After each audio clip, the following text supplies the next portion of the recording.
Greetings YouTube, Alan Liu back with another video. I'm not going to say what I usually say. Let's go right into the topic. I have a Hatchet Dorinthea deck list that I kind of just whipped together pretty quickly, and I figured I might as well share it with you guys. I think Warrior is probably the class I'm most interested in after Guardian, and although Bravo probably will honestly last like maybe another even like 6 months to a year before he LLs. Anything can happen. So this might be like the deck I'm looking into in the future potentially. Victor and Betsy are also interesting, but I think might as well expand my horizons, get some Warrior games in. I played a few games with this deck on some Patreon against Oliver, against a bunch of different heroes, and that was my actual first iteration, and I've made a couple changes from those videos, but for the most part the deck is largely the same. So let's quickly talk about why I like Hatchet Dorinthea in the first place. The main thing is that obviously Dorinthea's hero ability, when your weapon attack hits, you may attack an additional time with that weapon this turn. This is very nice for getting 3 weapon swings off with your hatchets. It's very common if your opponent's not blocking to get 3 swings in. 4 swings is pretty hard, but not impossible. And because of that, I think Hatchet Dorinthea just has a bit more upside compared to Olympia. It's hard to really say because Olympia has the wager mechanic. He can make a ton of gold. He can play things like cash in and double down. So there's definitely payoff in Olympia, but I just found it more interesting for Dori because her payoff is basically right in her hero text. So if your opponent doesn't block, you can swing multiple times with your hatchets rather than sort of like accumulate gold, play these wager cards, and have payoff like through multiple hoops, I would say. So that's kind of why I went towards Dori.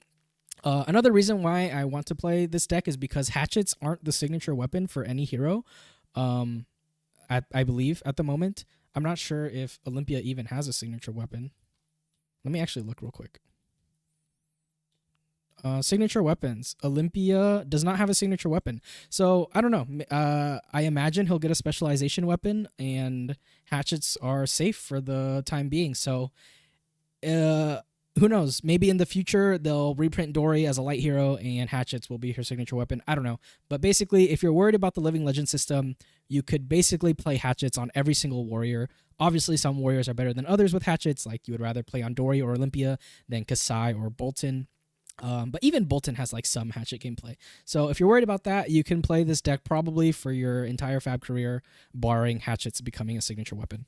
So that's another reason why I think this is cool. I like to bling out my decks, and with the rapid LL system, you don't want to buy like a gold foil Anathos and then Anathos is gone in a year. If gold foil hatchets ever come out, that'd look pretty nice. So that's another reason. Outside of that, there's nothing much to say. No talent, nothing about that, just running most what I consider like the good warrior cards. So yeah, before we dive into the cards themselves, be sure to like, comment, subscribe, all that good stuff. Reminder that I have extra content on my Patreon, whether that's tournament reports, whether that's additional testing gameplay that I don't put on my YouTube channel, and just anytime I feel like writing a bit, talking about the game, I just throw it on Patreon. And even becoming a free member, I will open some stuff over time as well. So back to the deck. Blade Flurry, 0 for 4, great card. You're attacking 2 times a majority of the time, so that's really good.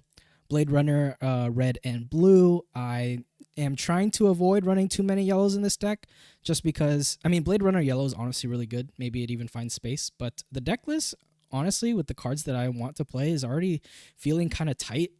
So I didn't really find space for Yellow Blade Runner, but Yellow Blade Runner is still really good. It's like a 2-card 7, I believe.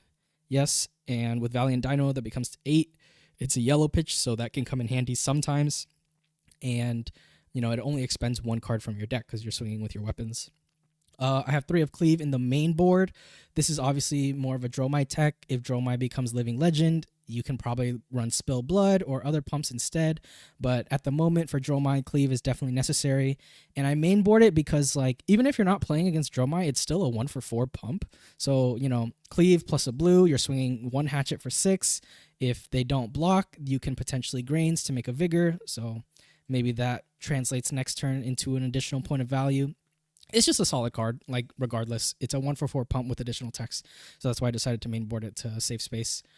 Hit and Run is the main card that is better in Dori than the other dual wield heroes like Olympia or Kasai, because she very easily swings her Hatchet a third time.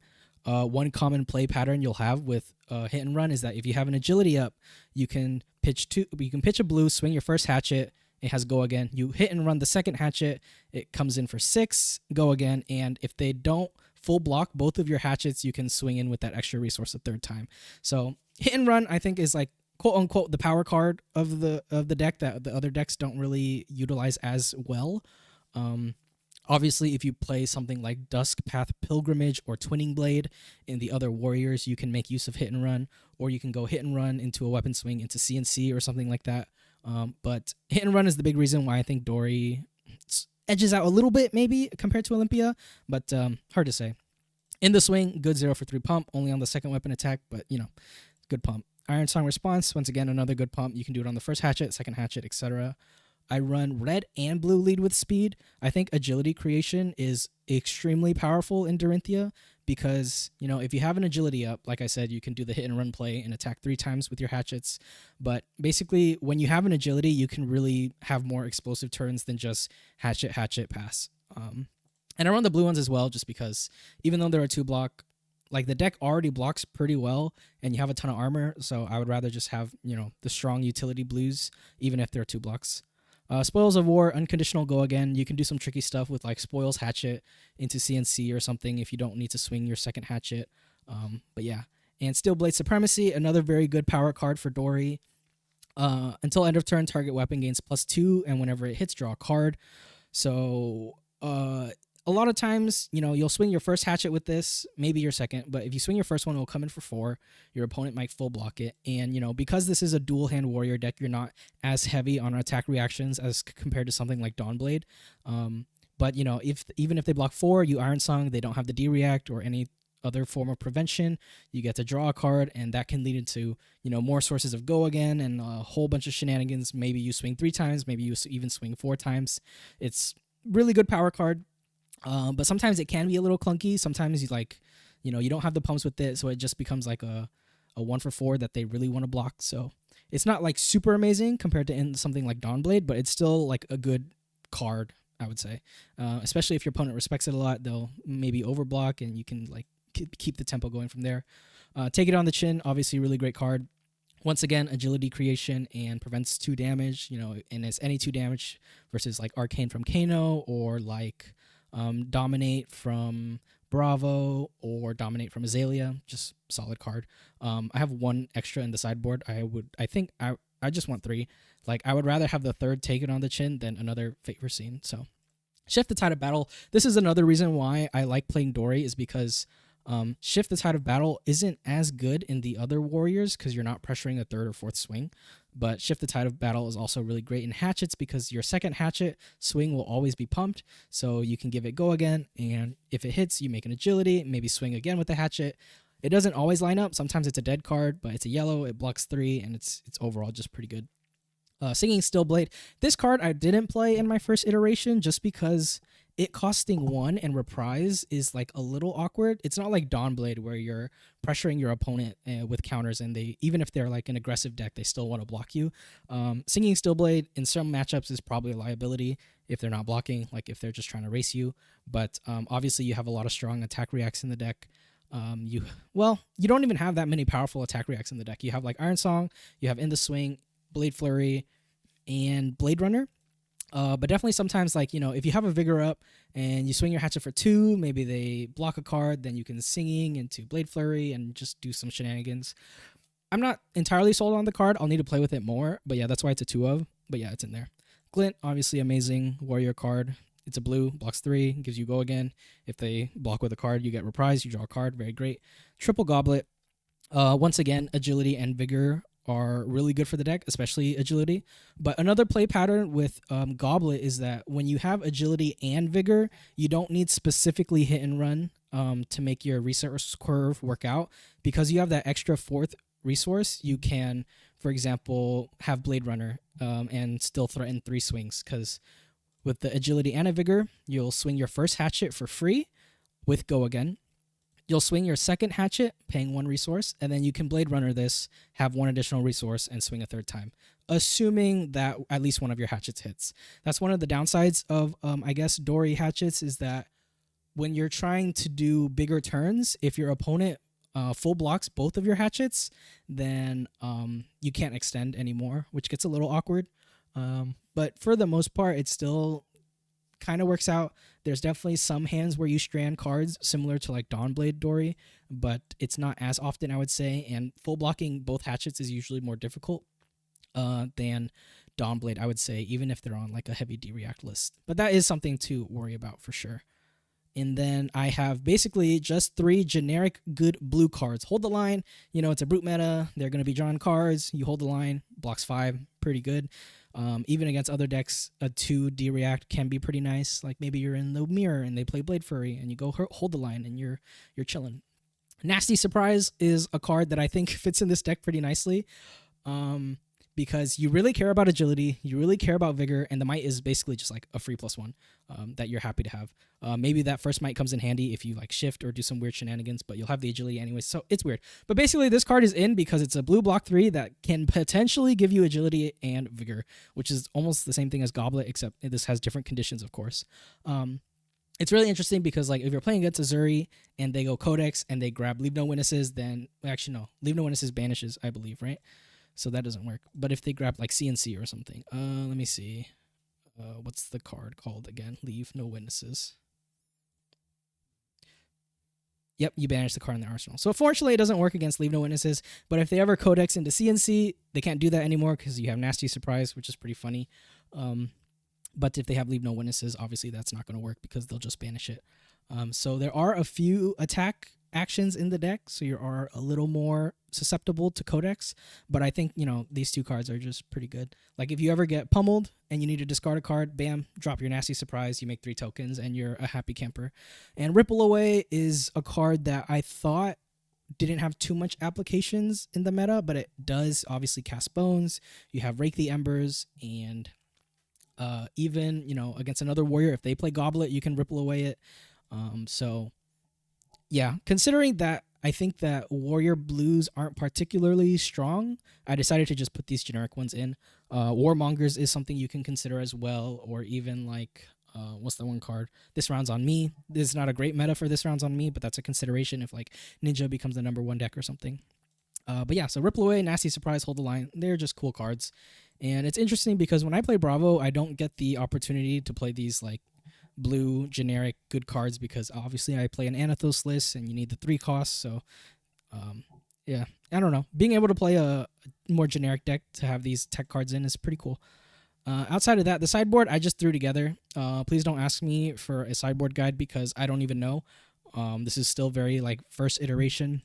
Obviously I have Balance for Brute. Maybe you can run it in other matchups as well, because this is more of like a, you know, value over time deck. Maybe you don't even really need the Crown of Providence that often, but you know, sometimes you might block or you might arsenal a bad card and you want to cycle it out with Crown of Providence. But for the most part, every card in this deck you can arsenal and be pretty happy about, except for like Ripple Away and Nasty Surprise. Sometimes you can arsenal if they play CNC. It's funny, but you know, it might clunk your arsenal if they never present any arsenal destruction. Triple Null Rune. For Kano mostly, I assume you keep Grains and you go 3 Null Rune elsewhere, but yeah, it seems fine. I don't really know. Take It on the Chin is nice for Kano also.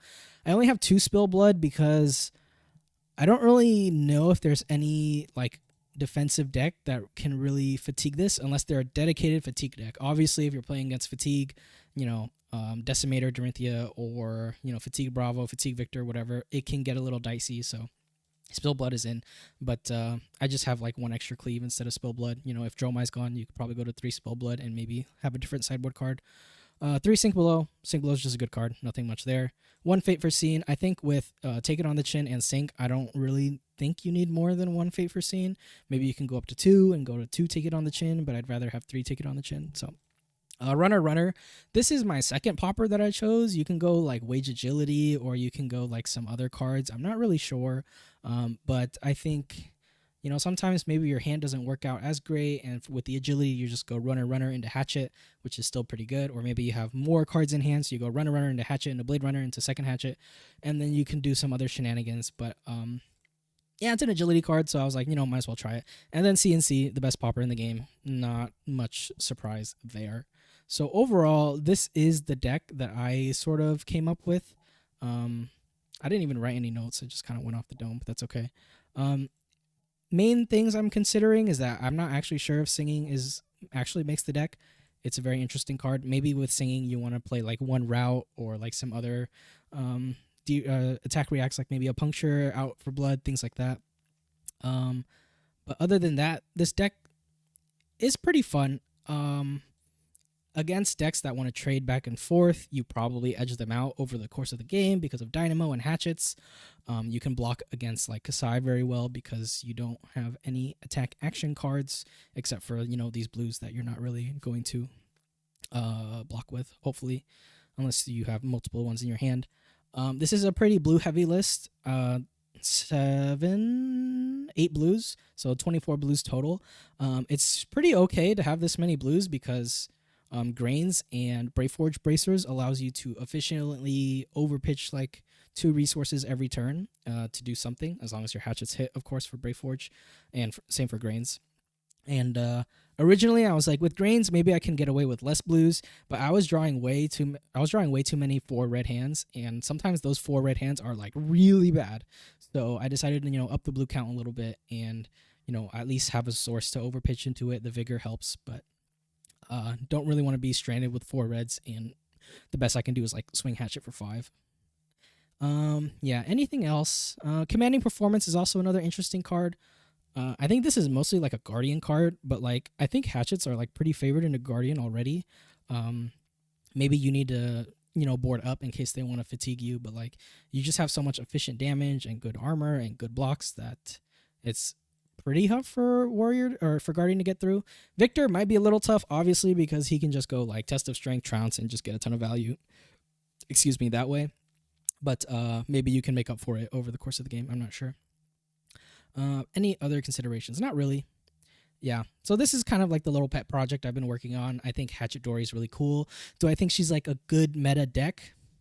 Not particularly. I think of the dual wield warriors, she maybe has the most game into the illusionists compared to like Kasai or even Olympia, just because that third weapon swing is like really impactful. But even then, I wouldn't really consider Illusionist a great matchup. You know, maybe with 6 poppers and cleave, it can be okay. And you can potentially even aggro them down if you high roll with like Steelblade Supremacy or something. Against the Brutes, I honestly haven't tested much. Maybe you're okay. Like the deck is honestly a value machine when you're trading back and forth, and that's what Brute kind of wants to do. So maybe in those matchups, you can be mostly fine. Against Guardian, you're mostly okay unless they're like really heavy fatigue. But even then, I imagine this deck will probably do fine into heavy fatigue. Like even Hatchet Dorinthea back then, before all the heavy hitters stuff, was already pretty decent into Oldhim. It's just that you couldn't really beat like other matchups. Against Katsu, it's probably a little worrying because you probably don't pressure enough, and they can do like 30 damage out of nowhere, and you're kind of on the back foot. What other matchups would you be worried about? Dash, not really sure. Maybe she's just faster than you. Or maybe you just get there through value if you try to extend the game. So yeah, I think this deck is fun. It definitely has some bad matchups, but I probably will be testing more with this deck and give you guys updates on, you know, where I see this deck going into the future or maybe other changes I would make. But yeah, if you guys try this deck out, please let me know. Let me know if there's any cards that I'm missing that I'm not considering. But yeah, that's all from me. A little quick deck tech video. Nothing competitive here. I didn't win an event with this list or anything. I haven't even built the list in person yet. But yeah, feel free to shoot some ideas. Let me know if I'm forgetting any cards or if, you know, a certain card is bad, etc. I'm pretty open to ideas because I just made this deck. But yeah, so let's end this video with a nice little question. Let's see. Can't really think of anything. So instead, let's just end the video right here.